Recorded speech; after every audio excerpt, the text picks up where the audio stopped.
and I fogged it up a little bit and dirtied it up, and at the same time put some blood splatter and whatnot. And yeah, you know, it was a mission. He was very, very meticulous. I mean, to me, you know, I like the way he came out, and it did take me a while. I'm sorry, guys, but you know, I see you guys always do the customs that everybody makes, and it just motivates me. I mean, I see Anthony, Shalong, Enim Reg, and everybody, and I'm like, man, these guys are great customizers, you know. So I want to customize, and I take longer. That's why I'm like, dude, I can add this and whatnot. And yeah, you know, and as for the paint here in the comic, you can see he has kind of like different kind of shades of colors in here.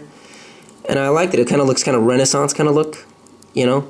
I gave him like a bunch of different colors, purples, reds, yellows, brownish, you know. And yeah, I thought that came out looking pretty cool. And for the actual chain, all this right here was actually, what do you call it? I painted it, like a bronze kind of look.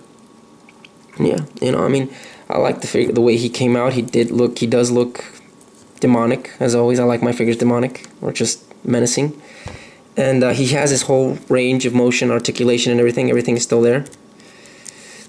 And that's what I like about Toy Biz. They always make some of the craziest, you know, articulation. So they're easy figures to work with. So I did that. And I think that's pretty much it when it came to the figure, you know. I mean, like I said, it did take me a while. Sorry, hopefully it won't happen again. But I kind of pushed myself.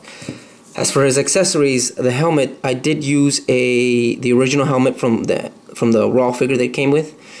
I didn't like how soft it was, how you could squish it and it would just, you know, I didn't like that if you can squish it and whatnot. So what I ended up doing was I cut it in half, sculpted the back of it, and I sculpted all of this, the point, the top of this part right here, the rivets or bolts, and the, let me see if I can show you.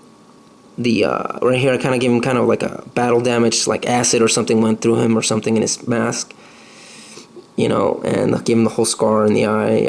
I sculpted this as well, the nose guard, because I wanted it, you know, in the comic it's kind of like that.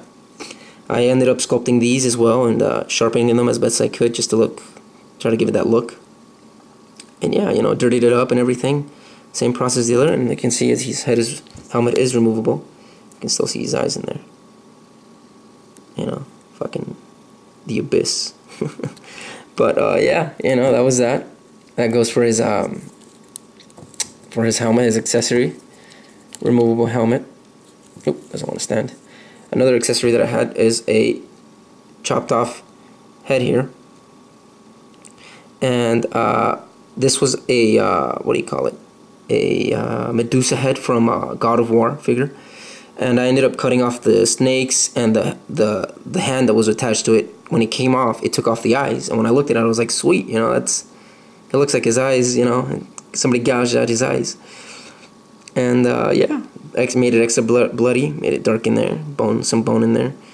And yeah, I like the way it came out. I used a different hairpiece, I don't remember from what figure, it was from my fodder box. Just for that, I put a helmet in here, just so it can stick to that, because I was like, you know what, it will look cool if he was holding it, obviously. And let me show you.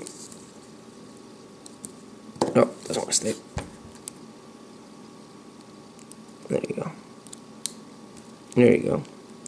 You know, he's holding the head and everything, and made it extra gory. You know me, my family's always like, man, why you gotta make your figure so messed up? And I'm like, well, you know, I like them like that. Now, for the other accessory that I was working with was his piece, his axe, or whatever you want to call it. And this was actually scratch built. I only had a metal rod here, a tiny metal rod, and I sculpted there from all the way back here. I kind of gave him the whole kind of messed up look, kind of twisted look, bent up. Because we can see in the variant cover, it's like that. And I like the way it came out. I figured, I was like, you know what, that's cool. Put real leather here. See if I can. There you go. And for the knives, it came up. I was gonna sculpt it, but I figured, you know what, it will look better if you actually if he actually was, you know, sharp. So this figure is pretty dangerous when it comes. It's not for children. I used two knives. The ones that I used were like a regular knife, and the other one was a hook knife that they use for carpets, you know, to open and whatnot. And I tried to like sharpen them as best as I could. I sharpened dulled some of the edges over here to give it kind of like a beat up, kind of messed up look back here as well. and I splattered blood all over it and glossed it up to look like one of the fresh blood splatter. And yeah, you know, that's pretty much it. I airbrushed the handle and everything. I airbrushed the wood, his weapon, and I airbrushed also. I forgot to mention the yellow. And I'm not really good when it comes to yellow. That color just beats me up, you know. So I was painting it regularly, and it wasn't looking the way I wanted it to. So I ended up using an airbrush. Airbrushed it. And used a bunch of different like yellows and not a bunch of different, but yellow and orange to give it kind of like a different tone. You can kind of see it. Excuse me. And yeah, you know, that's pretty much it. Like I said, guys, I'm sorry it took so long. Thank you guys for waiting. You know, hopefully it won't take me that long to for my next custom. I'll try not to make it that long, but you know, I always, you know, I can't promise anything, guys. And yeah, viruses did rule. Thank you for pushing me, man. You know, don't worry, the Mecha Shredder is still gonna come. I don't know when. I don't know if I'm gonna start him up next. I'll try, maybe. I got so many things going. And yeah, you know, there goes my camera again. Another thing I wanted to do with this figure is that he is available through eBay for those of you who are interested, and he won't start like the rest of the figures. And like, you know, I wanted to experiment something on it. I wanted to give him, you know, to give everybody a chance. I figured if he sells for 99 cents, oh well, it's gonna hurt, but as long as it goes to a good house. So I started him, the starting bid is at 99 cents. So if you guys want to check it out, you know, on eBay, the link will be down below. And as always, subscribe, comment, let me know what you guys think. Did I fuck him up? Could I have done better? Is it too bloody? Which my family thinks it's too bloody. They think there's something wrong with my head, but then again, they've always thought that. I mean, anyways, guys, thank you guys for subscribing. Thank you guys for for waiting for me this long. I hope you guys enjoyed it. Yes, he is available through eBay, 99 cents starting bid. Go check him out. And yeah, you know, thank you guys for watching.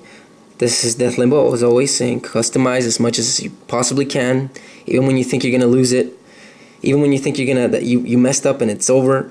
Don't give up. It takes patience and a lot of practice, but you know what? In the end, the payoff is great. And yeah, thank you guys. Cheers. Blech.